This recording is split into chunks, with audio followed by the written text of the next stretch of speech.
പരിശുദ്ധാത്മാവേ സഹായക, നിരന്തരമെന്നെ സഹായിക്കണേ.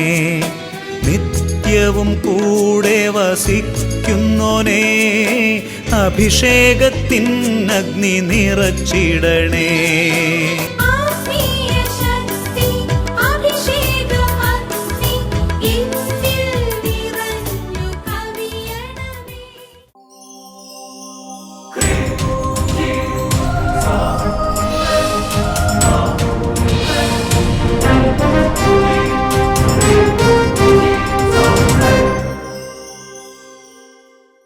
Praise the Lord. Praise the Lord. Hallelujah. Hallelujah. അഭിഷേകാഗ്നി വചനശുശ്രൂഷകൾ സംബന്ധിക്കുവാൻ കർത്താവിനാൽ പ്രത്യേകം തിരഞ്ഞെടുക്കപ്പെട്ട നിങ്ങളെയും നിങ്ങളുടെ കുടുംബങ്ങളെയും പരിശുദ്ധ അമ്മയുടെ വിമല ഹൃദയത്തിനും ഈശോയുടെ തിരുഹൃദയത്തിനും പ്രതിഷ്ഠിക്കുന്നു. ഈശോയുടെ തിരുഹൃദയത്തിൽ നിന്ന് ഒഴുകുന്ന സ്നേഹം കൊണ്ട് നിങ്ങൾ നിറയട്ടെ. ആമേൻ. ഹല്ലേലൂയ. ഹല്ലേലൂയ. എൻ്റെ പ്രിയപ്പെട്ട സഹോദരങ്ങളെ, ക്രിസ്മസിൻ്റെ ഏറ്റവും ഒരുക്കത്തിൽ ഏറ്റവും ഒരു വാതിൽക്ക് എത്തി നിൽക്കുന്ന സമയമാണ്. അന്നേ ദിവസം നിങ്ങൾക്ക് ആശംസ പറയാൻ സാഹചര്യം ഇല്ലാത്തത് കൊണ്ട് പ്രിയമുള്ള സഹോദരങ്ങളെ, മുൻകൂട്ടി നിങ്ങളെ ഒരു ആശംസ പറയാൻ ആഗ്രഹിക്കുകയാണ്. ഈ ആശംസ പറയുന്നത് ഞാനാണെന്നുണ്ടെങ്കിലും സഹോദരങ്ങളെ, ഒരു വലിയൊരു കുടുംബ കൂട്ടായ്മയിലാണ് ഈ ആശംസ. നമുക്കെല്ലാം വളരെ പ്രിയപ്പെട്ട ബഹുമാനപ്പെട്ട സേവർക്കാൻ വട്ടാലച്ചൻ്റെ ആത്മീയ കൂട്ടായ്മയിൽ സെഹിയോനാകുന്ന വലിയൊരു കൂട്ടായ്മ, പ്രീച്ചേഴ്സ് ഓഫ് ഡിവൈൻ മേഴ്സി വൈദികരുടെ സമൂഹം, അഭിഷേക സിസ്റ്റേഴ്സിൻ്റെ സമൂഹം, ഈ കൂട്ടായ്മയിൽ പ്രത്യേകിച്ച് ശാലോമിൻ്റെ എല്ലാ ശുശ്രൂഷകരുടെയും പ്രത്യേക കൂട്ടായ്മയിൽ പ്രത്യേകിച്ച് ഞാൻ Benny sir, K J Mathew sir, Sando brother അവരൊക്കെ എടുത്ത് പറയുകയാണ്. ശാലോമിൻ്റെ എല്ലാ ശുശ്രൂഷകരുടെ കൂട്ടായ്മയിൽ ശാലോമിൻ്റെ എല്ലാ പ്രേക്ഷകർക്കും അഭിഷേകത്തിൻ്റെ എല്ലാ പ്രേക്ഷകർക്കും ക്രിസ്മസിൻ്റെ എല്ലാ മംഗളങ്ങളും പ്രാർത്ഥനകളും ആശംസകളും നേരുകയാണ്. ഉണ്ണീശോ നിങ്ങളെ സമൃദ്ധിയായിട്ട് അനുഗ്രഹിക്കട്ടെ. സന്തോഷത്തോടെ പറയാം hallelujah. Hallelujah. Price the Lord. Praise the Lord. പ്രിയമുള്ള സഹോദരങ്ങളെ, നമ്മൾ ഈ അഭിഷേകാഗ്നി ശുശ്രൂഷ സംബന്ധിക്കുവാൻ വേണ്ടി ഈ ഞായറാഴ്ച 8:30 മണി വരെയുള്ള ഈ സമയം, ചില ആൾക്കാർ യൂട്യൂബിലൊക്കെ കാണുന്നതുകൊണ്ട് മറ്റൊരു സമയത്തായിരിക്കും. ഈ സമയം ഇങ്ങനെ കളയുന്നതൊന്നും ഒരു പാഴാക്കി കളയുന്നതല്ല. ഇതിനൊക്കെ ഒരുപാട് അനുഗ്രഹങ്ങളുണ്ട്, ഒരുപാട് വിലയുണ്ട്. നിത്യതയിൽ നമ്മൾ ഇതിൻ്റെ ശരിക്കും വില അറിയും. സന്തോഷത്തോടെ പറഞ്ഞു ഹല്ലേലൂയ. ഹല്ലേലൂയ. ദാനിയേൽ പ്രവചനത്തിൽ 12-ാമത്തെ അധ്യായത്തിൽ അതിന് 3-ാമത്തെ തിരുവചനം, ആ വചനം ഇങ്ങനെയാണ്: അനേകരെ നീതിയിലേക്ക് നയിക്കുന്നവൻ നക്ഷത്രങ്ങളെ പോലെ എന്നും പ്രകാശിക്കും. Praise the Lord. Praise the Lord. ഇത് സത്യമാണ് സഹോദരങ്ങളെ. നീതിയിലേക്ക് നയിക്കാന്ന് ഈശോയിലേക്ക് നയിക്കുകയാണ്. ഈ അഭിഷേകാഗ്നി ഈശോയിലേക്ക് നയിക്കുകയാണ്. നമ്മൾ കൺവെൻഷൻ സംബന്ധിക്കുമ്പോൾ മനുഷ്യനെ ഈശോയിലേക്ക് നയിക്കുകയാണ്. അങ്ങനെ നയിച്ചാൽ ശരിക്കും പറഞ്ഞാൽ നമ്മൾ നക്ഷത്രങ്ങളെ പോലെ, അത് നിത്യതയിലാണ് ശോഭിക്കും എന്ന് മാത്രമല്ല, ഈ ഭൂമിയിൽ നമ്മൾ ജീവിച്ചിരിക്കുമ്പോഴും കർത്താവ് ഒരുപാട് അനുഗ്രഹങ്ങൾ തരും. Price the Lord. Praise the Lord. കഴിഞ്ഞ നാളുകളിൽ അട്ടപ്പാടിയിൽ വന്ന് ഒരു വ്യക്തി സാക്ഷ്യം പറഞ്ഞത്, ഒരു കുടുംബം സാക്ഷ്യം പറഞ്ഞത്, അത് പറയിപ്പിച്ചത് ഞാൻ കേട്ടു. അതെനിക്ക് ഭയങ്കര ടച്ച് ചെയ്തു. ശരി, അത് കൃത്യം എങ്ങനെയാണ് അഭിഷേകാഗ്നി കൂടേണ്ടത്, എങ്ങനെയാണ് നിയോഗം വെക്കേണ്ടത്, എങ്ങനെയാണ് പ്രാർത്ഥിക്കേണ്ടത്, അതേപോലെ തന്നെ ശരിക്കും കഷ്ടപ്പെട്ട ആൾക്കാരെയൊക്കെ കൊണ്ടുവരുന്നത് എങ്ങനെയാണ്, അത് ഞെരുക്കം എന്താണ്, അങ്ങനെ ചെയ്യുമ്പോൾ ദൈവം അനുഗ്രഹിക്കുന്ന വിധം എനിക്ക് ഭയങ്കര ഇഷ്ടമായി. അപ്പോൾ നിങ്ങളോടൊക്കെ പറയണമെന്ന് വിചാരിച്ചു. നമുക്ക് ശ്രദ്ധിക്കാം. എൻ്റെ പേര് ബേബി എന്നാണ്. വയനാട് ജില്ല പള്ളിക്കുന്ന് ചുണ്ടക്കരയിൽ നിന്ന് വരുന്നു. ഒരുപാട് ദൂരമാണ്. വയനാട് ചുണ്ടക്കരയിൽ നിന്നാണ് ഈ ഇന്നത്തെ ശുശ്രൂഷയിലേക്ക് പങ്കെടുക്കാൻ വേണ്ടി വന്നിട്ടുള്ളത്. ഞാനിവിടെ നിൽക്കുക. എനിക്ക് 1 വർഷമായിട്ട് കാലയിൽ ആണിരോഗമായിരുന്നു ഭയങ്കരമായിട്ട്. പിന്നെ അലർജി രോഗം 1 വർഷമായിട്ട്. ഒരു ബീഫ് എന്ന് പറയുന്ന ഒരു സാധനം എനിക്ക് കഴിക്കാൻ പറ്റത്തില്ല. 1 വർഷമായിട്ട് ആണിരോഗവും അതുപോലെ 1 വർഷമായിട്ട് അലർജിയും ഈ സഹോദരൻ ഒരുപാട് വിഷമിപ്പിച്ചിരുന്നു. അപ്പോൾ ഇവിടെ വന്നിട്ട് എൻ്റെ ശുശ്രൂഷ എന്ന് പറഞ്ഞു കഴിഞ്ഞാൽ 3 വർഷമായിട്ട് ഞാൻ വയനാട് ജില്ലയിൽ നിന്ന് ആദ്യ വെള്ളിയാഴ്ച ബസ്സിൽ ആളെ കൊണ്ടിരുന്ന ഒരു ശുശ്രൂഷയാണ് ഞാൻ. ശുശ്രൂഷയിൽ ആദ്യ വെള്ളിയാഴ്ചകളിൽ ആ വയനാട് ഭാഗത്ത് ബസ് അറേഞ്ച് ചെയ്ത് ഇവിടേക്ക് കൊണ്ടുവരുന്ന ഒരു വലിയൊരു ശുശ്രൂഷയിൽ സഹോദരൻ ഏർപ്പെട്ടിരിക്കുന്ന വ്യക്തിയാണ്. ഇവിടെ 2:30 എത്തും. കറക്റ്റ് 3 മണിക്ക് കൽപ്പാതയിൽ ഞാനായിരിക്കും ആദ്യം കുരിശിന്റെ വഴി ചെല്ലും. വെളുപ്പിനെ 2:30 വന്ന് 3 മണിക്ക് കൽപ്പാതയിൽ കുരിശിന്റെ വഴി ചെല്ലി ഈശോനെ കുറിച്ച് ധ്യാനിക്കാൻ ദൈവം പ്രത്യേകം അനുഗ്രഹം കൊടുത്തു. അങ്ങനെ എൻ്റെ കാലിലെ ആണിരോഗവും അലർജി രോഗവും അപ്പാടെ വിട്ടുപോയി. ഇപ്പൊ എനിക്ക് 1 വർഷമായി ഒരു പ്രശ്നവുമില്ല. നോക്കിയേ, കംപ്ലീറ്റ് ആയിട്ട് ആണിരോഗവും മാറി, അലർജിയും മാറി. ഇവിടുന്ന് എൻ്റെ ഭാര്യ കാൽപാതയിൽ നിന്ന് കല്ലെടുത്തോണ്ട് പോകും. വീടിൻ്റെ പണി തുടങ്ങിയ അന്ന് മുതൽ ആ ഫൗണ്ടേഷനിൽ വീടിൻ്റെ ആ കല്ലും ഇവിടുന്ന് പട്ടായിലച്ഛനെ കൊണ്ട് വെഞ്ചരിച്ച കുരിശും എല്ലാം ഇട്ട് 8 മാസം കൊണ്ട് നല്ലൊരു ഭവനം ഈശോ ഞങ്ങൾക്ക് നൽകിയിട്ടുണ്ട്. ഈ ഭവനത്തെ സ്വപ്നം കാണാൻ പോലും ഞങ്ങൾക്ക് സാധിക്കില്ലായിരുന്നു. പൈസയുടെ ടൈറ്റ് എല്ലാം ആയിട്ട്. പിന്നെ മക്കൾക്ക് ജോലി, കാനഡയിൽ മക്കൾക്ക് ജോലി കൊടുത്ത് ദൈവം അനുഗ്രഹിച്ച് ഒക്കെ ഞങ്ങൾ വിശ്വസിക്കുന്നത് എന്തുകൊണ്ടാണ്? ഈ ആൾക്കാരെ ഞങ്ങൾ കൊണ്ടുവന്ന് ഇവിടെ പിന്നെ പ്രാർത്ഥിപ്പിച്ച് ആ ഒരു ശുശ്രൂഷ ഏറ്റെടുത്തുകൊണ്ട് മാത്രം ഞങ്ങൾ വിശ്വസിക്കുന്നു. 15 വർഷമായി അഭിഷേകത്തിന് ടി വിയിലൂടെ കാണുന്ന വ്യക്തികളാണ് ഞങ്ങൾ. പിന്നെ ഭാര്യ എഴുതി വെക്കും, ഞാൻ നോട്ട് ബുക്കിൽ എഴുതി വെച്ചിട്ടുണ്ട്. ഈശോ പിന്നെ അൾത്താരയിൽ വരുമ്പോൾ അങ്ങനെ ഇത് മുട്ടിച്ച് പ്രാർത്ഥിക്കും. അഭിഷേകത്തിന് കാണുമ്പോൾ ഇങ്ങനെ എഴുതി വെച്ച് നിയോഗം ആൾക്കാർ ഇങ്ങനെ മുട്ടിച്ച് പ്രാർത്ഥിക്കും അല്ലേ? അതെ അതെ അതെ. Price the Lord. 15 വർഷമായിട്ട് സ്ഥിരമായിട്ട് അഭിഷേകത്തിന് കാണുന്നു. നമ്മളെല്ലാവരും തന്നെ അഭിഷേകത്തിന് കാണുന്ന കുടുംബങ്ങളായിരിക്കും. പ്രിയപ്പെട്ടവരെ, കർത്താവിൻ്റെ ആലയത്തിലേക്ക് ആൾക്കാരെ ഒരുമിപ്പിച്ച് സംഘടിപ്പിച്ച് കൊണ്ടുവരിക എന്നുള്ളത് നിസ്സാര കാര്യമല്ല. പല ദേശങ്ങളിൽ ആളുകൾക്ക് പലരും പറയും ഞങ്ങൾക്ക് വരണം എന്ന് ആഗ്രഹമുണ്ട്, പക്ഷേ വണ്ടിയില്ല. അവിടെ അവിടുന്ന് വണ്ടി അറേഞ്ച് ചെയ്ത് പ്രവർത്തിച്ച ആൾക്കാരെ കൊണ്ടൊരു നിസ്സാര ശുശ്രൂഷയല്ല. ഈ സഹോദരൻ ഇവർ രണ്ടുപേരും അതിനുവേണ്ടി പ്രയത്നിച്ച് എല്ലാ മാസവും ആദ്യ വെള്ളിയാഴ്ചകളിൽ പട്ടാലച്ചൻ്റെ ശുശ്രൂഷയിൽ പങ്കെടുക്കാൻ വേണ്ടി ബസ് അറേഞ്ച് ചെയ്ത് കൊണ്ടുവരുന്നു. അതുപോലെ തന്നെ കൽപ്പാതയിൽ പോയി പ്രാർത്ഥിച്ചു. രോഗസൗഖ്യങ്ങളും അതുപോലെ തന്നെ വീടും എല്ലാം നൽകി ഈശോ അനുഗ്രഹിച്ചു. സന്തോഷത്തോടെ പറയാം ഹല്ലേലൂയ, ഹല്ലേലൂയ. ശരിക്കും ഒരു സാക്ഷ്യം കേൾക്കുന്നതിന് ഒരു വചനപ്രഘോഷണമാണ് അല്ലേ? ചിന്തിച്ചു നോക്കിയേ, എന്തുമാത്രം ഇൻസ്പിറേഷൻസ് ആണ് അല്ലേ? നമുക്കിത് കേൾക്കുമ്പോൾ തന്നെ ഒരു ഉണർവും ഒരു സന്തോഷവും. അപ്പോൾ അഭിഷേകം കൂടുമ്പോൾ നോക്ക്, അവർ നിയോഗമൊക്കെ എഴുതി വെച്ച് ഒരു നിഷ്കളങ്ക വിശ്വാസമാണ്. പിന്നെ കഷ്ടപ്പെട്ട ആൾക്കാരെ കൊണ്ടുവരിക, നിങ്ങൾ ചിന്തിച്ചു നോക്ക്. അതോ എല്ലാ ദിവസവും വെളുപ്പിന് 3 മണിക്ക് അവിടെ എത്തി 2:30 എത്തി കുരിശിന് ചിന്തിച്ചു നോക്ക്. അപ്പോൾ നോക്കിയേ, അതൊരു നോക്കിയേ എത്ര ഘട്ടം ഘട്ടമായിട്ട് ഇങ്ങനെ കർത്താവ് അനുഗ്രഹിച്ച് ഉയർത്തുകയാണ്. നമുക്കെല്ലാം പെട്ടെന്ന് നടക്കണമെന്നാണല്ലോ, കുഴപ്പമില്ല, ആഗ്രഹിച്ചോ. പക്ഷെ ദൈവത്തിൻ്റെ സമയത്തെല്ലാം ഘട്ടമായി നമ്മൾ അനുഗ്രഹിച്ചുകൊണ്ടിരിക്കും. എൻ്റെ പ്രിയപ്പെട്ട സഹോദരങ്ങളെ, ഇങ്ങനെയൊക്കെ നമുക്ക് ചെയ്യണമെന്നുണ്ടെങ്കിൽ, ഇങ്ങനെ വെളുപ്പിനെ 2:30 3 മണിക്ക് കുരിശിന് വഴി ചെല്ലണമെങ്കിൽ, ഇങ്ങനെ ആൾക്കാരൊക്കെ സംഘടിപ്പിച്ച് വരണമെന്നുണ്ടെങ്കിൽ, ഇങ്ങനെ ശുശ്രൂഷകൾ ഇങ്ങനെയൊക്കെ ചെയ്യുന്ന ആത്മാവിലൊരു തീ ഉണ്ടെങ്കിൽ ഇത് ചെയ്യാൻ പറ്റുള്ളൂ. ആത്മാവിലൊരു ഉണർവ്, ആത്മാവിലൊരു തീക്ഷ്ണത, ആത്മാവിലൊരു അഭിഷേകം ഉണ്ടെങ്കിൽ ചെയ്യാൻ പറ്റുള്ളൂ.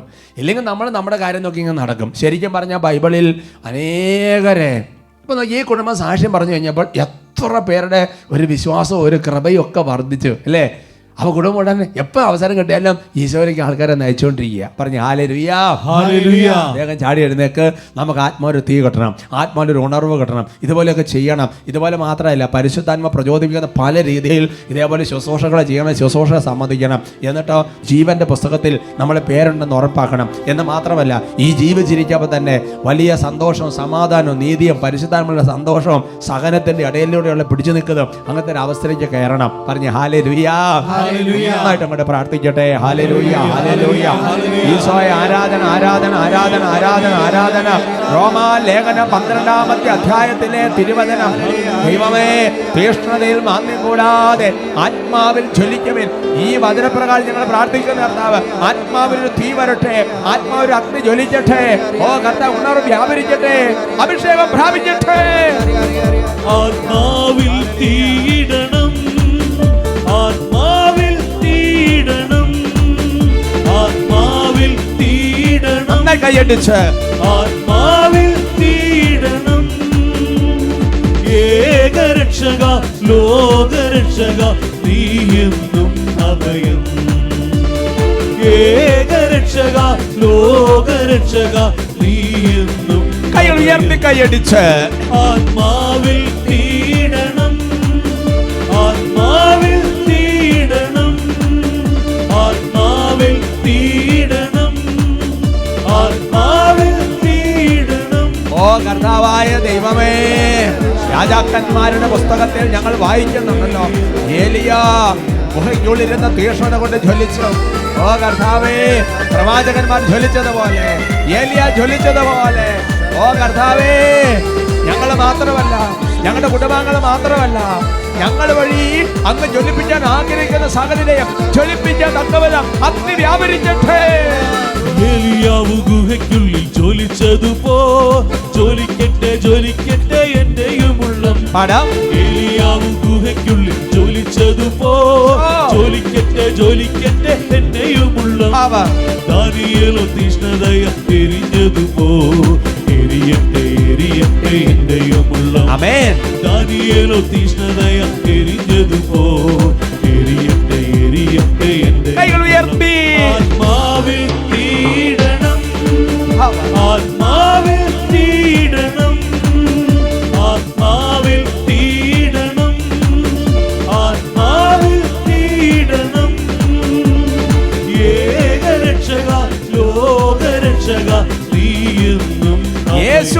ഏകരക്ഷകൻ, ഏകരക്ഷക ലോകരക്ഷക നീ എന്നും അഭയം. ഓ കർത്താവേ, ഞങ്ങൾ വീണ്ടും പ്രാർത്ഥിക്കുകയാണ് കർത്താവേ.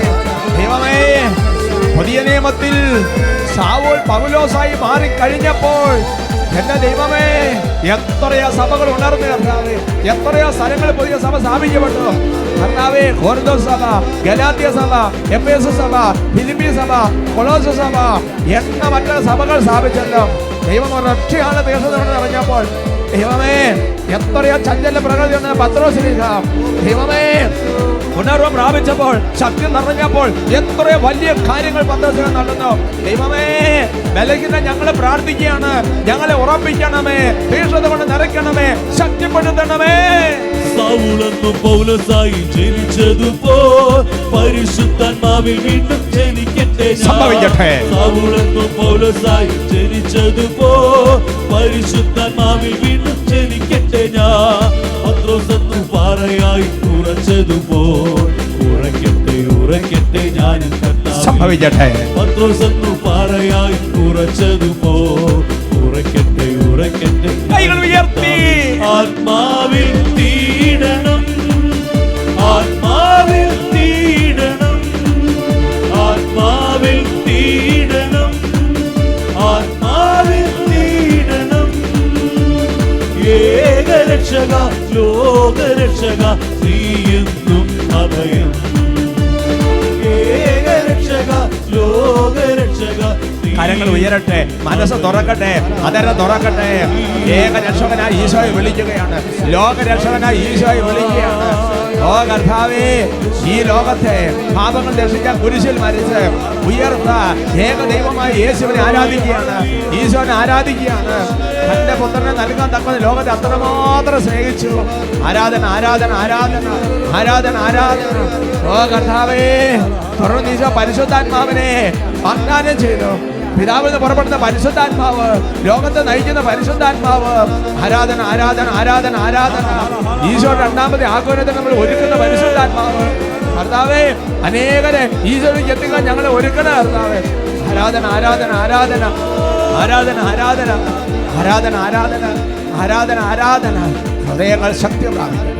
ആരാധന ആരാധന സ്വയ ആരാധന സ്വയ ആരാധന സ്വയ ആരാധന സ്വയ ആരാധന.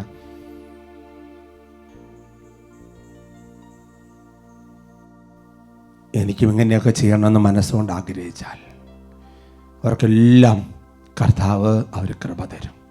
പരിശുദ്ധ അമ്മ നമുക്ക് വേണ്ടി പ്രാർത്ഥിക്കും.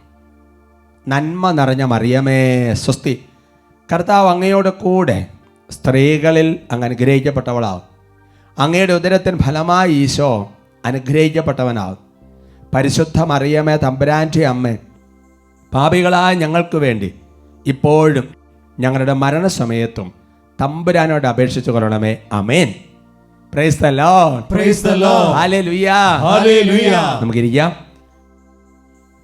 ഇന്ന് നമ്മൾ ചിന്തിക്കുന്ന വിഷയം നവംബർ മാസത്തിൽ അവസാനത്തെ ഞായറാഴ്ച നിങ്ങൾ ശ്രവിച്ച അഭിഷേകത്തിൻ്റെ എപ്പിസോഡ് 1074. ആ എപ്പിസോഡിൽ വ്യക്തിപരമായ പ്രാർത്ഥന എങ്ങനെ നടത്തണമെന്ന് പറഞ്ഞതിൻ്റെ 2ാം ഭാഗമാണ്. ആ എപ്പിസോഡ് ഞാൻ പറഞ്ഞിരുന്നത് ഇത് 2-3 ഘട്ടമായിട്ടാണ് പൂർത്തിയാക്കാൻ സാധിക്കുകയുള്ളൂ എന്ന്. പ്രിയമുള്ള സഹോദരങ്ങളെ, ആ കഴിഞ്ഞ എപ്പിസോഡ് ഇപ്പം നിങ്ങൾ കണ്ടതിന് ശേഷം കാണാത്തവരുണ്ടെങ്കിൽ അതൊന്ന് തപ്പിപ്പിടിച്ച് ഒന്ന് കാണുന്നത് നല്ലതായിരിക്കും. ഒരുമിച്ച് പറയാം ഹല്ലേലൂയ. ഹല്ലേലൂയ. ആ എപ്പിസോഡ് ഞാൻ പറഞ്ഞതിൻ്റെ ചെറിയൊരു കണ്ടന്റ് ഇപ്പോൾ പറയാം. അതിതാണ് സഹോദരങ്ങളെ, അനേകം പേർക്ക് പ്രാർത്ഥിക്കുന്നുണ്ടെങ്കിലും വ്യക്തിപരമായ പ്രാർത്ഥന എങ്ങനെ നടത്തണമെന്ന് അറിയാൻ സാധിക്കാത്തവരുണ്ട്. ഞാൻ പലരോടും ചോദിച്ചതിൻ്റെ ഒരു വെളിച്ചത്തിലാണ് അങ്ങനെ ഒരു എപ്പിസോഡ് എടുക്കാൻ ആത്മപ്രചോദനം തന്നത്. അപ്പോൾ ചില ആൾക്കാർ കുറച്ച് നേരം കൊന്തയില്ലും, കുറച്ച് നേരം സ്തുതിക്കും, അങ്ങനെ പല കാര്യങ്ങളും ചെയ്യും. പ്രിയമുള്ള സഹോദരൻ, അതെല്ലാം വ്യക്തിപരമായ പ്രാർത്ഥനയുടെ ഭാഗമാണ്. എന്നാൽ അതിൽ ചില കാര്യങ്ങൾ വേണം. അതിൻ്റെ ആദ്യത്തെ ഭാഗം കണ്ടത് പ്രാർത്ഥിക്കാൻ നല്ലൊരു ഒരുക്കം വേണം, നല്ലൊരു സ്ഥലം സാഹചര്യമൊക്കെ റെഡിയാകണം. പിന്നെ ശരിക്കും പറഞ്ഞാൽ പല വിചാര പീഡ, ബഹുകാര്യ വ്യഗ്രത, ഒരുപാട് ചിന്തകൾ, അശുദ്ധമായ കാര്യങ്ങൾ, അങ്ങനത്തെ ഇതെല്ലാം മനസ്സിൽ കഴുകി പോകണം. അതിനുവേണ്ടി ഈശോയുടെ പരിശുദ്ധ രക്തത്താൽ നമ്മളെ കഴുകണം. അതാണ് കഴിഞ്ഞ എപ്പിസോഡിൽ പറഞ്ഞത്. നിങ്ങൾ എപ്പിസോഡ് ഒന്ന് കാണുമല്ലോ. പറയാം ഹല്ലേലൂയ. ഹല്ലേലൂയ. ഇന്ന് അതിൻ്റെ 2ാം ഭാഗത്തെക്കുറിച്ച് ചിന്തിക്കുകയാണ്. അപ്പം നമ്മൾ പ്രാർത്ഥനയ്ക്ക് എല്ലാം ഒരുങ്ങി നല്ലൊരു സ്ഥലം തിരഞ്ഞെടുത്തു, ഉറക്കം വരാത്ത നല്ല ഉണർവോട് ഇരിക്കാൻ പറ്റിയൊരു പോസ്റ്റർ അവരൊക്കെ നമ്മൾ റെഡിയായി. പിന്നെ ഈശോയുടെ തിരുരത്വം കൊണ്ട് നമ്മുടെ ചിന്താ ഭാവന അടക്കം ശരീരം മനസ്സ് ആത്മാവ് എല്ലാം കഴുകി ക്ലിയറായി. അതൊക്കെ വിശ്വാസത്തിൽ അങ്ങനെ ചെയ്യുകയാണ്. ചുരുങ്ങിയ സമയം കൊണ്ട് അതെല്ലാം ചെയ്ത് തീരണം. പറഞ്ഞു ഹല്ലേലൂയ. ഹല്ലേലൂയ. തുറന്ന് ചെയ്യാൻ പറ്റുന്ന വളരെ മനോഹരമായ ഒരു കാര്യമെന്ന് പറയുന്നത്, ഞാൻ കഴിഞ്ഞ എപ്പിസോഡിൽ പറഞ്ഞിരുന്നു, ഓർഡറൊക്കെ അങ്ങോട്ടും ഇങ്ങോട്ടും മാറി മാറി വരാം. പക്ഷേ ഇതെല്ലാം ഉൾച്ചേരുന്നത് നല്ലതാണ്. കുറേ സമയം ഒരു മൂന്നാമത്തെ കാര്യമായിട്ട് അല്ലെങ്കിൽ രണ്ടാമത്തെ കാര്യമായിട്ട് നമ്മൾ ചെയ്യേണ്ട കാര്യമെന്ന് പറയുന്നത്, കുറേ സമയം കർത്താവിന് നന്ദി പറയണം. കുറേ സമയം ഈശോയ്ക്ക് നന്ദി പറയണം. അവർക്ക് പറഞ്ഞ ഹല്ലേലൂയ. ഹല്ലേലൂയ. വ്യക്തിപരമായ പ്രാർത്ഥനയിൽ പ്രത്യേകം ഓർക്കേണ്ട ഒരു സംഗതിയാണ്, എണ്ണിപ്പെറുക്കി നമ്മൾ നന്ദി പറയണം. ഇപ്പം ചെറിയ കുട്ടികൾ ചിലപ്പോൾ ഇച്ചിരി വിഷമമൊക്കെ ഉണ്ടായിക്കഴിഞ്ഞാൽ എണ്ണിപ്പെറുക്കി കരയും. അല്ലെന്നുണ്ടെങ്കിൽ ചിലപ്പോൾ കുടുംബത്തിൽ പെട്ടെന്നൊരു ജീവിത പങ്കാളി ആരെങ്കിലും പെട്ടെന്ന് മരണം വഴി പെട്ടെന്ന് വേർപെട്ടാൽ എണ്ണിപ്പെറുക്കി കരയും. എന്ന് പറയുന്നത് പോലെ തന്നെ എണ്ണിപ്പെറുക്കി നമ്മൾ നന്മ പറയണം, എണ്ണിപ്പെറുക്കി നന്ദി പറഞ്ഞ് പ്രാർത്ഥിക്കണം. ജ്ഞാനത്തിൻ്റെ പുസ്തകത്തിൽ 16-ാമത്തെ അധ്യായത്തിൽ അതിൻ്റെ 29-ാമത്തെ തിരുവചനം, book of wisdom chapter 16 verse 29. കൃതജ്ഞന്റെ പ്രത്യാശ ശീതകാലത്തെ മൂടൽ മഞ്ഞ് പോലെ ഉരുകും, ഉപയോഗശൂന്യമായ ജലം പോലെ ഒഴുകിപ്പോകും. മനോഹരമായ വചനമാണ്. കൃതജ്ഞൻ എന്ന് പറഞ്ഞാൽ ആരാ? നന്ദി പറയാത്തവൻ, ദൈവത്തിന് മഹത്വം പുകഴ്ച ആരാധന സമർപ്പിക്കാത്തവൻ, ദൈവം നൽകിയ നന്മയെക്കുറിച്ച് അനുസ്മരിക്കാത്തവൻ, അതിനെക്കുറിച്ച് ദൈവത്തോടും മറ്റുള്ളവരോടും പറയാത്തവൻ, കൃതജ്ഞൻ, നന്ദിയില്ലാത്തവൻ. അവൻ്റെ പ്രത്യാശ എങ്ങനെയാണെന്നറിയാവോ? ശീതൽക്കാലത്തെ മൂടൽ മഞ്ഞ് പോലെ ഉരുകും, ഉപയോഗശൂന്യമായ ജലം പോലെ ഒഴുകിപ്പോവും. അവർക്ക് പറഞ്ഞ ഹല്ലേലൂയ. ഹല്ലേലൂയ. അവസാന കാലത്തെ മനുഷ്യരുടെ പ്രത്യേകത എന്ന് പറഞ്ഞൊരു എപ്പിസോഡ് ഞാൻ ഈ വചനം പറഞ്ഞിട്ടുണ്ട്. എൻ്റെ പ്രിയപ്പെട്ട സഹോദരൻ, അതുകൊണ്ട് മണിക്കൂറുകൾ എന്നൊക്കെ കർത്താവിന് നന്ദി പറയാൻ സമയം ചെലവഴിക്കണം. നമ്മളിങ്ങനെ കുഞ്ഞു കുഞ്ഞു കാര്യങ്ങളോർത്ത് ഈശോയ്ക്ക് വ്യക്തിപരമായ പ്രാർത്ഥനയിൽ ഇങ്ങനെ നന്ദി പറയണം. പറഞ്ഞ ഹല്ലേലൂയ. ഹല്ലേലൂയ. അങ്ങനെ നന്ദി പറയാൻ തുടങ്ങുമ്പോൾ നമ്മുടെ പ്രത്യാശ വർദ്ധിക്കും. നന്ദി പറയാൻ തുടങ്ങുമ്പോൾ നമ്മുടെ പ്രത്യാശ വർദ്ധിക്കും. എന്താ പ്രത്യാശ വർദ്ധിക്കാൻ കാരണം ഓരോ സംഭവങ്ങൾക്കും പുറകിൽ നിൽക്കുന്ന ദൈവത്തെ കാണാൻ കഴിയുന്നതാണ് ദൈവാനുഭവം. ഹല്ലേലൂയ. ഹല്ലേലൂയ. ഇപ്പം നമ്മൾ പെട്ടെന്ന് ഇപ്പം ഇന്നലെ പേഴ്സണൽ പ്രയർ നടത്തി, രാവിലെ ഒരു 8 മണിക്ക് പേഴ്സണൽ പ്രയർ നടത്തി. എന്നിട്ട് ഇന്ന് രാവിലെ 8 മണിക്ക് വീണ്ടും പേഴ്സണൽ പ്രയർ ഇരിക്കുകയാണ്, വ്യക്തിപരമായ പ്രാർത്ഥനയ്ക്ക് ഇരിക്കുകയാണ്. ഉടനെ ഇന്നലെ 8 മണി മുതൽ ഇന്ന് 8 മണി വരെയുള്ള സമയത്ത് നമ്മുടെ ജീവിതത്തിൽ 24 അവേഴ്സിനുള്ളിൽ നടന്ന കാര്യങ്ങൾ ഇങ്ങനെ ഓരോന്നോരോന്ന് ഓർക്കുകയാണ്. അങ്ങനെ ഓരോന്നോരോന്നോർത്ത് അതിനെല്ലാം പുറകിൽ നിൽക്കുന്ന ഈശോയെ കണ്ട് ഈശോയ്ക്ക് നന്ദിയും മഹത്വം പുകഴ്ചയും ആരാധനയും സമർപ്പിക്കുക. ഉദാഹരണം പറയാം. അപ്പം നമ്മൾ പെട്ടെന്ന് ഇന്നലെ പേഴ്സണൽ പ്രയറൊക്കെ കഴിഞ്ഞ് അപ്പോൾ ഒരു 9 മണിക്ക് ഒരാളെ അർജൻറ്റായിട്ട് കാണാൻ വേണ്ടി അദ്ദേഹത്തിന് വീട്ടിൽ പോകണം, അല്ലെങ്കിൽ ഓഫീസിൽ പോകണം, അല്ലെങ്കിൽ ടൗണിൽ പോകാൻ വിചാരിച്ചിറങ്ങാം. നമ്മൾ ആ വീടിൻ്റെ ഫ്രണ്ടിലേക്ക് ഇറങ്ങി കഴിഞ്ഞപ്പോൾ അയാൾ ഇതാ ഫ്രണ്ട് നിൽക്കുന്നു. അയാൾ യാത്രയ്ക്ക് പോകുന്ന സമയത്ത് നമ്മുടെ വീടിൻ്റെ ഫ്രണ്ടിൽ കൂടെ നടന്നു പോകണം. എൻ്റെ സഹോദരങ്ങളെ, നമുക്ക് വരുന്ന സന്തോഷത്തിനല്ലേ തേടിയ വള്ളി കാലേ ചുറ്റി എന്നല്ല പറയേണ്ടത്. പിന്നെ പറയേണ്ടത് ഇങ്ങനെയാണ്, ഞാൻ കാണാൻ ആഗ്രഹിച്ചിരുന്ന ആ വ്യക്തിനെ ഈശോ എൻ്റെ മുൻപിൽ എത്തിച്ചു. പിറ്റേ ദിവസം വ്യക്തിപരമായ പ്രാർത്ഥനയിൽ നന്ദി പറയണം. പറഞ്ഞ ഹല്ലേലൂയ. ഹല്ലേലൂയ. അല്ലാന്നുണ്ടെങ്കിൽ നമ്മളിങ്ങനെ ഇപ്പോൾ ഉദാഹരണം പറഞ്ഞ് നമുക്ക് എന്തുമാത്രം വ്യക്തികൾ ഉപകാരങ്ങൾ നമുക്ക് ചെയ്യുന്നു അല്ലേ? എന്തുമാത്രം വ്യക്തികൾ ഉപകാരം. ഇപ്പം ഞാൻ ഓർക്കാണ്, ഇപ്പോൾ ഒരു ധ്യാനത്തിന് ഇങ്ങനെ ശുശ്രൂഷ ചെയ്തുകൊണ്ടിരിക്കുമ്പോൾ പെട്ടെന്ന് നമുക്ക് ഇച്ചിരി വെള്ളം കുടിക്കാൻ തോന്നുന്നു. അപ്പോൾ അത് മനസ്സിലാക്കിക്കൊണ്ട് ചിലപ്പോൾ ശുശ്രൂഷകർ എടുത്തുകൊണ്ടും തരുന്നു. അപ്പോൾ നമ്മൾ അവരെ ഓർത്ത് കർത്താവിന് നന്ദി പറയണം. പറഞ്ഞ hallelujah. Hallelujah. Price the Lord. Praise the Lord. അങ്ങനെ നമ്മുടെ ജീവിതത്തിൽ ഈ 24 മണിക്കൂറിനുള്ളിൽ കഴിഞ്ഞ വ്യക്തിപരമായ പ്രാർത്ഥനയ്ക്ക് ശേഷം ഇതുപോലുള്ള സമയത്ത് സംഭവിച്ച എല്ലാ അനുഭവങ്ങളും ദൈവാനുഭവങ്ങളാണ്. അപ്പോൾ അതുകൊണ്ട് ചില മനുഷ്യർ പറയാറുണ്ട്, എനിക്ക് പ്രത്യേകിച്ച് ദൈവാനുഭവം ഒന്നും ഉണ്ടാകുന്നില്ല, എനിക്ക് പ്രാർത്ഥിച്ചൊരു അനുഭവം ഉണ്ടാകുന്നില്ല. എൻ്റെ സഹോദരൻ, ഞങ്ങൾ സ്നേഹപൂർവ്വം തിരുത്താണ്, ഓരോ അനുഭവങ്ങൾക്കും പുറകിൽ നിൽക്കുന്ന ദൈവത്തെ കാണാൻ സാധിക്കാത്തത് കൊണ്ടാണ് ദൈവാനുഭവം ഉണ്ടാകാത്തത്. എല്ലാ അനുഭവങ്ങൾക്കും പുറകിൽ ദൈവമുണ്ട്, എല്ലാത്തിനും പുറകിൽ ഈശോയുണ്ട്. ഹല്ലേലൂയ. ഹല്ലേലൂയ. ചിലപ്പോൾ നമ്മൾ വളരെ മോശമായി കരുതി സംഭവിച്ചു എന്ന് വിചാരിക്കുന്ന, പാപമല്ല ഉദ്ദേശിക്കുന്നത്, ഒരനർത്ഥമോ അല്ലെങ്കിൽ എന്തെങ്കിലും ആയിക്കോട്ടെ, അതിന് പുറകിൽ ഇപ്പോൾ ഈശോയുടെ കരമുണ്ട്. അതുകൊണ്ട് എല്ലാത്തിനും പറഞ്ഞ് നമ്മൾ ദൈവത്തെ സ്തുതിക്കണം, ദൈവത്തിന് നന്ദി പറയണം. അങ്ങനെ ചെയ്യുമ്പോൾ എന്തുമാത്രം അനുഗ്രഹങ്ങൾ വർഷിക്കുമെന്ന് അറിയാമോ? വിശുദ്ധ അത്തനേഷ്യസ് എന്ന് പറയുന്നൊരു വിശുദ്ധനുണ്ട്. വിശുദ്ധ അത്തനേഷ്യസ് എന്ന് പറയുന്നൊരു വിശുദ്ധനുണ്ട്. അദ്ദേഹത്തിൻ്റെ ഒരു കോട്ട് ഞാൻ നിങ്ങളെ ശ്രദ്ധയപ്പെടുത്താം, സ്ക്രീനിലിടാം. നാം ദൈവത്തെ സ്തുതിക്കുമ്പോൾ ദൈവത്തിൻ്റെ മഹത്വം ഒട്ടും വർദ്ധിക്കുന്നില്ല, മറിച്ച് നമ്മൾ വിശുദ്ധീകരിക്കപ്പെടുകയും കൃപ കൊണ്ട് നിറയപ്പെടുകയും ചെയ്യും. Price the Lord. Praise the Lord. അവൻ നമ്മളിങ്ങനെ കർത്താവിനെ ഓരോന്നോർത്ത് നന്ദി പറഞ്ഞ് കർത്താവിനെ സ്തുതിക്കുമ്പോൾ നമ്മുടെ സ്തുതിപ്പ് കൊണ്ട് നന്ദി കൊണ്ട് ദൈവത്തിൻ്റെ മഹത്വം പ്രത്യേകിച്ച് ഒന്നും വർദ്ധിക്കുന്നില്ല. ദൈവം അതിനാൽ തന്നെ പൂർണ്ണനാണ്. എന്നാൽ നമ്മൾ ഈ നന്ദി പറയാൻ തുടങ്ങുമ്പോൾ, സ്തുതിക്കാൻ തുടങ്ങുമ്പോൾ നമ്മൾ വിശുദ്ധീകരിക്കപ്പെടും. ധാരാളം കൃപകൾ കൊണ്ട് നിറയപ്പെടാൻ വേണ്ടി തുടങ്ങും. ഉച്ചത്തിൽ പറഞ്ഞ് hallelujah, hallelujah. Price the Lord. Praise the Lord. ഉദാഹരണം പറയാം. നമുക്ക് ഇന്നലെ വ്യക്തിപരമായ പ്രാർത്ഥന കഴിഞ്ഞ് നടന്നു പോകുന്ന സമയത്ത്, വൈകുന്നേര സമയത്ത് എന്തെങ്കിലും ഒരു പാപ പ്രലോഭനം വന്നു, ഒരു അശുദ്ധിയുടെ പ്രലോഭനം വന്നു എന്ന് കരുതുക. അതിനകത്തുനിന്ന് ശരിക്കും പറഞ്ഞ് വീഴാതെ ഒരു പ്രകാരത്തിൽ രക്ഷപ്പെട്ടു പോന്നു. നന്ദി പറയണം. കാരണം എന്താ? പ്രലോഭനത്തിൽ ഉൾപ്പെട്ട് തരുതേന്ന് രാവിലെ പ്രാർത്ഥിച്ചിട്ടായിരുന്നു സ്വർഗ്ഗസ്നാതാവ് ചെല്ലിയപ്പോൾ, അല്ലേ? ഈ ദൈവം രക്ഷിച്ചില്ലേ? നന്ദി പറയണം. അങ്ങനെ നന്ദി പറയാൻ തുടങ്ങി ഒരുപാട് അനുഗ്രഹമുണ്ട്. വിശുദ്ധ പൗസ്തീന ഡയറിയിൽ 1707 ഖണ്ഡികയിൽ ആൾക്കാർ രേഖപ്പെടുത്തിയിട്ടുണ്ട്. വായിക്കാം. വരാന്തയിലേക്ക് പോകുമ്പോൾ ഒരു നിമിഷത്തേക്ക് ഞാൻ ചാപ്പലിൽ പ്രവേശിച്ചു. ദൈവത്തിൻ്റെ അഗ്രാഹ്യമായ നന്മയെയും അവിടുത്തെ കരുണയെയും പുകഴ്ത്തിക്കൊണ്ട് എൻ്റെ ഹൃദയം ആഴമായ ആരാധനയിൽ മുഴുകി.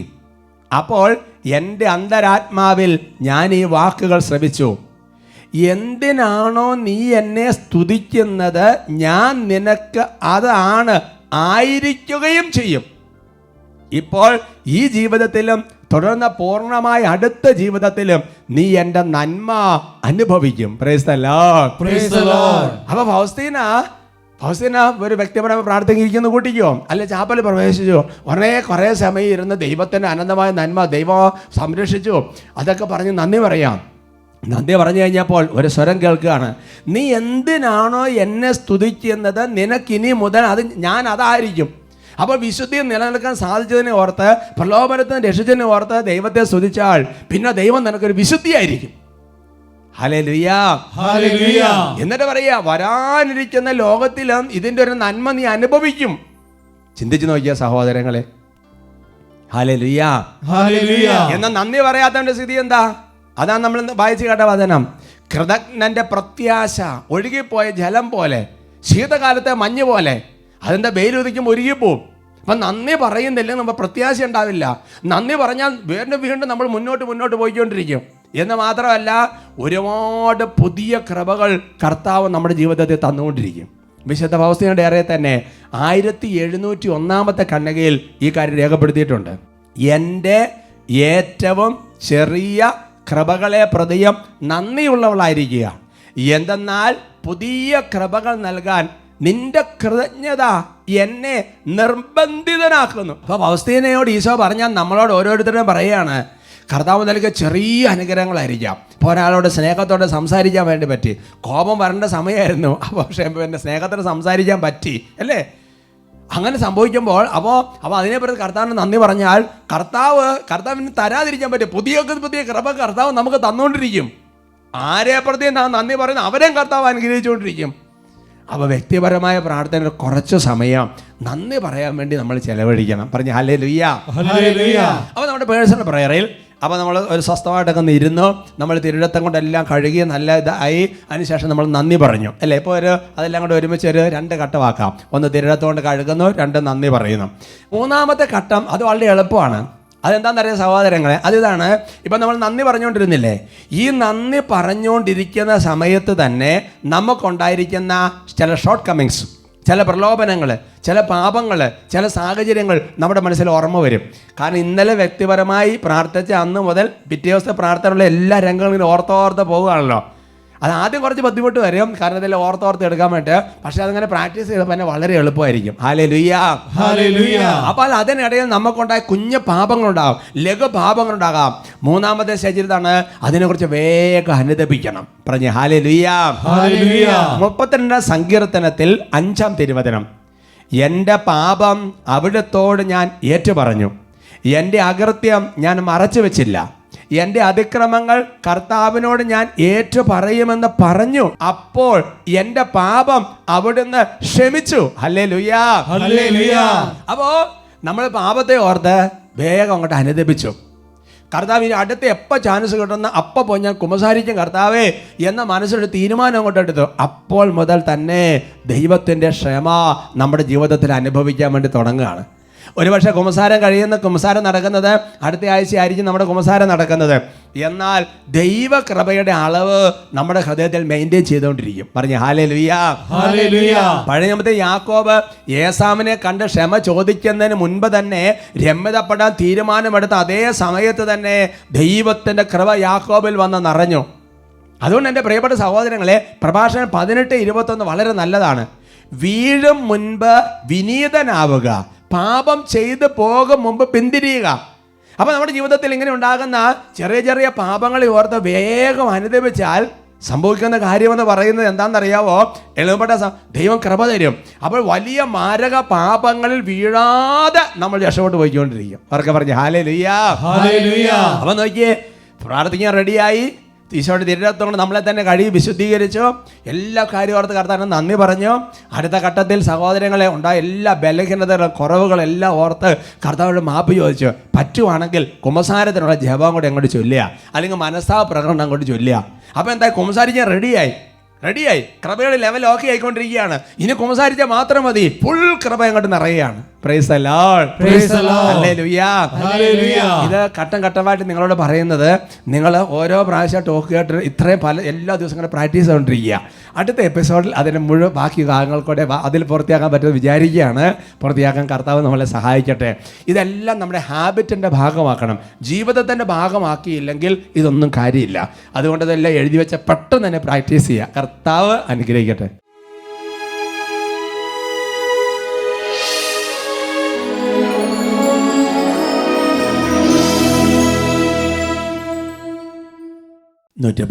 സങ്കീർത്തനത്തിൽ 26-ാം തിരുവചനം. ഞാൻ എൻ്റെ അവസ്ഥ വിവരിച്ചപ്പോൾ അവിടുന്ന് എനിക്ക് ഉത്തരമരുളി. തുടക്കത്തിലെ സാക്ഷ്യത്തിൽ ആ കുടുംബം ചെയ്ത കാര്യം, അവരവരെ കർത്താവിനോട് അവസ്ഥയെല്ലാം പറയുന്നതിൻ്റെ ഭാഗമായി അവരവരുടെ നിയോഗങ്ങളെല്ലാം എഴുതി സമർപ്പിക്കുകയാണ്. എൻ്റെ പ്രിയപ്പെട്ട സഹോദരങ്ങളെ, കർത്താവ് ഇടപെട്ടു. ഇപ്പം നിങ്ങൾ എഴുതിയിട്ടില്ലെങ്കിലും നിങ്ങളുടെ എല്ലാ നിയോഗങ്ങളും ഇപ്പോൾ മനസ്സുകൊണ്ട് കണ്ണുനീരോടെ പ്രാർത്ഥനയോടെ സമർപ്പിക്കുകയാണ്. കർത്താവിനോട് നമ്മുടെ അവസ്ഥ എന്താ, അതങ്ങനെ തന്നെ പറയുക. കർത്താവേ, ഒരുപാട് കടബാധ്യതയുണ്ട് കർത്താവേ, എങ്ങനെ മുന്നോട്ട് പോകണമെന്ന് അറിയില്ല കർത്താവേ. ദൈവമേ, മക്കളുടെ കാര്യം ഓർത്ത് ആദ്യം മനസ്സിൽ നിന്ന് പോകുന്നില്ല. ദൈവമേ, രോഗത്താൽ ക്ലേശിക്കുകയാണ്, ഒന്ന് കഴിയാൻ നോക്കിയിരിക്കാൻ അടുത്ത് വരാം, അതുപോലത്തെ അവസ്ഥകളാണ്. ഒരു സമാധാനമില്ല കർത്താവേ. ജോലി സ്ഥലത്ത് അതുപോലെ പ്രഷറാണ്, മുന്നോട്ട് പോകാൻ പറ്റുന്നില്ല കർത്താവേ. നാളുകളായി മക്കളുടെ കല്യാണപ്രായമായി, പക്ഷെ ഒരു വീടായിട്ടില്ല. ദൈവമേ കർത്താവേ, വിവാഹം കഴിച്ച മക്കളുടെ പ്രശ്നങ്ങൾ, ദൈവമേ, അതിനേക്കാൾ എല്ലാവരും വിശ്വാസത്തിൽ നിന്ന് അകന്നു പോകുന്ന തലമുറ എല്ലാം സമർപ്പിക്കുകയാണ്. കരങ്ങൾ ഉയരട്ടെ മക്കളെ, ഹൃദയങ്ങൾ ഉയർത്തുക, സ്വരം ഉയർത്തുക, ഓരോരുത്തരും പ്രാർത്ഥിക്കുകയാണ്. നിന്റെ അവസ്ഥ കർത്താവ് കാണും, നിന്റെ വേദന കർത്താവ് കാണും. അവിടെ നിലവിളി കേൾക്കുന്ന ദൈവമാണ്, അവിടുന്ന് രക്ഷിക്കുന്ന ദൈവമാണ്. ഹൃദയം തുറന്ന് പ്രാർത്ഥിക്കുന്നു. വിളിക്കുന്നു യേശുവേ, വരണമേ.